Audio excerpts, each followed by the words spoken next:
Got my first YouTube paycheck.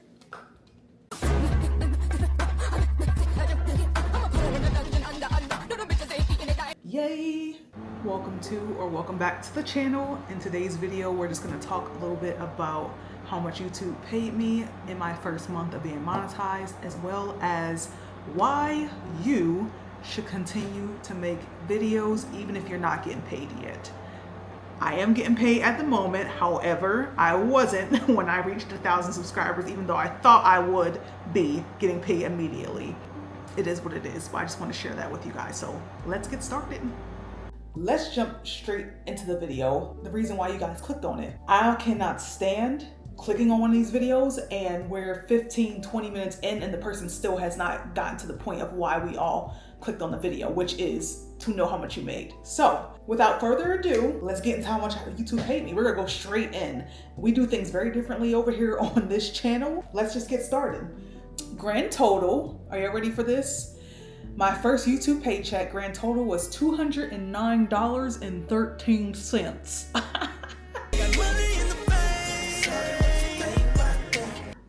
That's so crazy to me. $209.13. April, I made $99.55. May, I made $109.58. I've been monetized since the beginning of May. So to make $100 that first month, I'm grateful. So in April, the 7 to 5 a.m. chatty vlog, work from home vlog, brought me in $40.08. The corporate work vlog brought in $11.07, and then a few other work vlogs. I'm not gonna go all the way down the list. In April, I got over 18,081 views. I've included this portion or that in this video because I see other people creating these types of videos and they never say how many views. I didn't know you could even go and look at how many views you had total for the entire month. So that was just fun. 18,000 views. I make $99.55, so that can just give you a little idea of how much you could potentially make. I don't know how they calculate this. I have not really looked into that, so that's that. And I also got 130 subscribers from that 7 to 5 chatty work vlog. Y'all posted that and was not expecting it to take off like it did, but it literally had over, I think it has right now over 11,000 views, which is pretty good for my channel. I normally average like 1 to 2K, and to have over 10K views is awesome. And for May, my top performing video was a work from home vlog. I made $14.77. And then the 7 to 5 chatty vlog, I made $12.80. And then the 6 a.m. vlog that I posted months ago made me $9.51. And then a few other videos added up to the $109.58 for May. And in May, I had over 12,998 views and 50 subscribers. So you see how that works? I made $109 in May, but I only had 12,000, almost 13,000 views. Whereas in April, I made $99.55 and I had over 18,000 views. So if you're like me and you thought that when you first started, when you became monetized, that the amount of views would equal specifically out to the amount of money that you would be making, clearly something's off. So you have to do that research to be able to calculate how much you'll be making or how much you have made, and I don't have time for that. I really don't care. I just want to see the numbers and I'm giving them to you. So that was super fun, y'all. That was super fun. Like I said, I'm not gonna spend all day on that. I've been a YouTuber for over, I started in November. 2 years ago. This November will make 3 years. So I've been a YouTuber for almost 3 years, you guys. I started in 2022 when I first moved to New York. I live in the Hudson Valley and I was like, you know, new things. I moved here from North Carolina. I wanted to show people what it was like to live here. And I was like, New York is great. New York is fun. So what a great first way to introduce a new YouTube channel by starting out with videos when you are making this huge move. So that's been nice. But I've had my actual YouTube channel itself without like posting any videos since 2010. I've been an avid YouTuber on YouTube since 2010, but I had no idea that it was an actual platform you could make money, which is a shame that I found that out later in life in my late 20s. It's a shame, isn't it? But we move. So I've been having a lot of fun over here on YouTube. It's been so great. I really appreciate all the people who come on here and they just learn so much from me. Like I said, I just got monetized in April. I just was monetized in April. I've had over 1,000 subscribers since before then. I think I reached 1,000 subscriber mark December of 2023. That was my goal. I wanted to reach 1,000 subscribers by December 2023, and I made it. I think the first week of December, I made the 1,000 subscriber mark. And people are like, why did it take you 2 years to meet the first 1K? Y'all, YouTube is hard.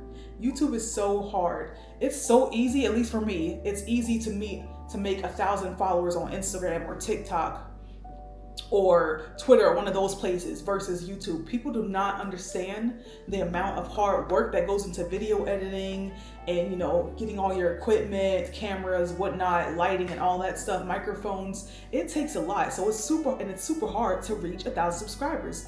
The algorithm does not work the same as it does on Instagram and on TikTok. So I made an Instagram page like 4 or 5 times. Each time I was able to get that Instagram over 1,000 followers in under a year. So that was just my experience, even though most of those people were probably spammers and scammers, but that's just my experience. So I was thankful enough to meet the 1,000 subscriber mark after 2 years. Most people never meet the 1,000 subscriber mark, so I can't complain at all. This is why I would have told myself if I wasn't monetized yet, and this is for you, why you should continue to make videos even if you don't have money yet, even if you're not monetized.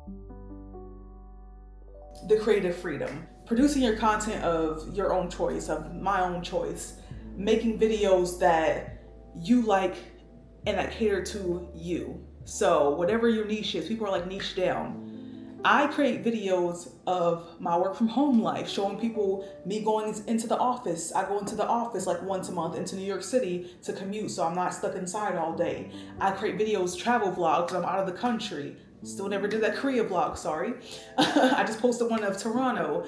Like, I love having the creative freedom, and you can too, of just posting whatever it is you want, having this community where you can be creative and have an outlet. Some people's outlets are art. My sister loves art. She paints, she draws, she does all that sort of thing, those sort of things. I'm not a physically artistic person where I can draw, I can paint, any of that stuff. I have friends who are into music, friends who their outlet is playing the guitar, playing the piano. I have friends who love music and they love to sing, they love to go to karaoke. So YouTube is just a really great place to be able to let that out. And that's why I think you should continue making videos.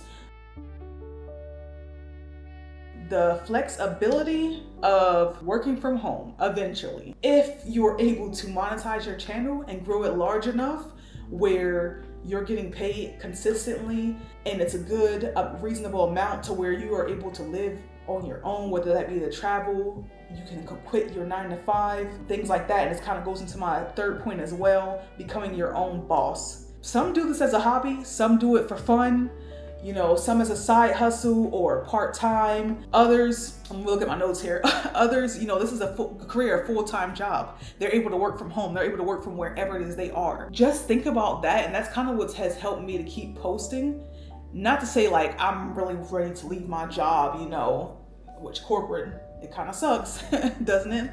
But just being able to know that you could potentially one day be your own boss, creating videos, creating things that you love to do that could provide for your needs, your daily needs, your food, your travel. Well, travel isn't really a need, but your food, your clothing, your housing situation, stuff like that. Just knowing that you could potentially do that is more than enough reason and more than enough encouragement to keep on creating those videos, to push that content out there in the world so you're able to bring something to YouTube, to the world that is not there yet. And I don't know how many times people are told that we need more of you. And a lot of people think that they're boring. Like, y'all, I think I'm boring. I think I'm boring as heck. But I've gotten so much encouragement from friends, from family, from here and now, this little community I've built. I'm almost at 2K. I've never thought that I would ever be at 2,000 subscribers, but I'm almost at 2K. I've got so much encouragement to keep on posting. You think you're boring, but there's only one you. No one is you on YouTube unless they're plagiarizing you. And if that's the case, YouTube, get the YouTube police or whoever. But no one is you. You're you. So we need more of you. We have none of you on YouTube. We need you on YouTube. So you should create your videos. It's easy to get started. It's so easy to get started. There's no experience needed at all. I literally started filming on my phone On my iPhone 12, I had a 12 Pro Max. I have a 15 now. Not that anyone cares. I don't do those iPhone people. I had an iPhone 12 Pro Max that I was filming on. And my very first vlog is a vlog from New York City. Me and my friend Gabby went to New York City for a weekend and we stayed. And y'all, my hands were so shaky. If I can find a clip and I haven't deleted it, or I might just record a clip from my computer or my phone and insert it in here. D-Train. Oh my God. Service here sucked.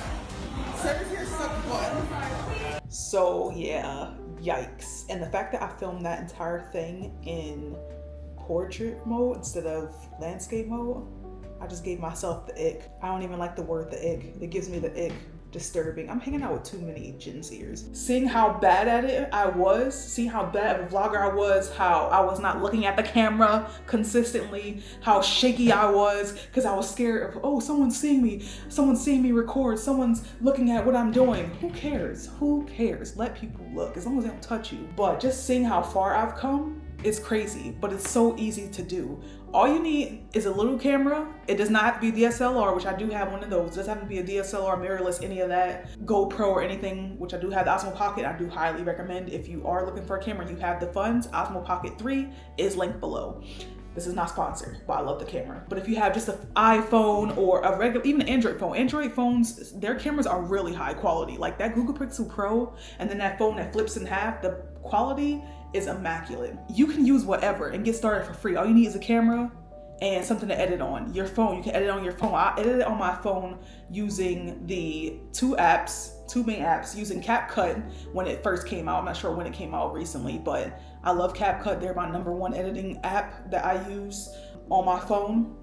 But I also used InShot, InShot. They're also free, super easy to edit on your phone, on your tablet. Use whatever you can to edit on until you're able to buy and purchase a good editing software. But CapCut is free. You can get it on your phone, your tablet, or your laptop. So I do love CapCut. Right now, I have a Windows device. I did have a MacBook, but I'm just not a MacBook girly. I'm an iPhone girly. I'm an AirPods, all that stuff, Apple Pencil, iPad, but when it comes to computers, I just love Windows. I'm using Windows right now, and I have Filmora 13, and I purchased it for like $40, and it's been perfect ever since. I love Filmora. I will always use them. It was only a one-time purchase. I'm not making payments like using Adobe Premiere Pro, making $25, $30 payments every single month, and it never pays off.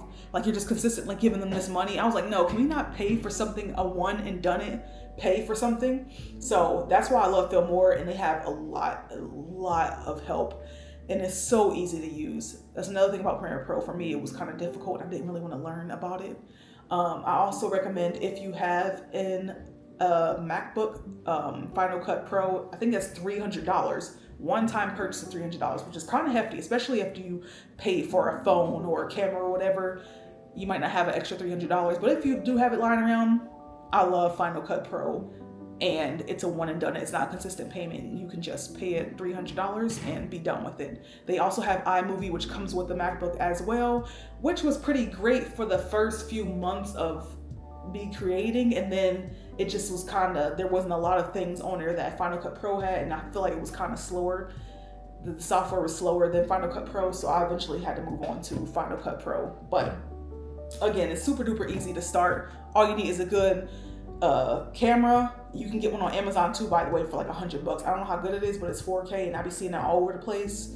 It's like a $100 camera, y'all, 4K camera. So a good camera, something to edit on, a good editing software, which you can get for super cheap these days. CapCut is like $8 a month, or you can just use the free version, but $8 a month is not bad at all. And yeah, that's pretty much it. And just go outside and be yourself and have fun. Go outside, have fun. Stay indoors, have fun. I love indoor cozy vlogs. Do whatever your heart desires. Just do it. If you never try, you're never gonna know. If you're always sitting at home just wondering and consuming all of this content, doom scrolling on Instagram, doom scrolling on TikTok, doom scrolling on YouTube, which I do. I'm very guilty of that. And just wondering, oh, what if that could be me? I could create something like that, and you never do it. You're never gonna know. No one's ever gonna know who you are. You're never gonna know what you could have been and what you could have done. And another thing I wanted to mention is about never being too late and not waiting. It doesn't matter how old you are. I've been watching vloggers, lifestyle, gamers, cooking channels, whatever, and there have been a ton of people in their 40s, 50s, 60s, even 70s that I've seen on here. One most notably, I watched this one woman who, she talks a lot about her permed hair. I think she's in her 60s or late 50s.